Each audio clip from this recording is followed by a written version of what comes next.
যদি আমরা বরুম নাই র্যাপ কাছে ডাল বেচাস না দুই আইয়ে দেখতে বেড়ছেন মজা আয়েগা। আচ্ছা তার মানে একটা ঘটনা হয়েছে রে। তো আমি একটা চিংড়ি 2 বছর তো ভালা পাই বুঝছ।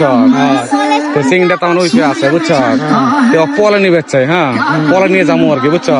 তুই ওরা সহায় করবি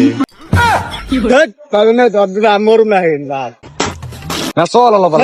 যা তুই যা তুই যা। এই না যাই না, তার মানে আমি 2 বছর তো ভালা পাই বুঝছ। এখন চিংড়িটা মানে পলে নিয়ে যাবো বুঝছিস কথাটা। তো তোরা দুজন হলে হবো তার মানে। না যাই তুই যাতো এড়াইতে যাতো যাতো হ্যাঁ না, তার মানে আমি গাড়ি নিয়ে যাচ্ছি বুঝছ। তোরা দুজন খালি খালি জানবা মুখটা বন্ধ করে নিয়ে খালি গাড়ির করে তুলে দিবি। যদি আমরা বরুম নাই র্যাপ কাছে ডাল বেচাস না দুই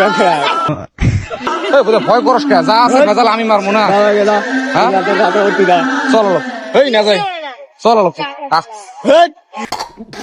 तुझे जातो तुझे जातो मतलब वो अलग ही लेवल का बंदा था।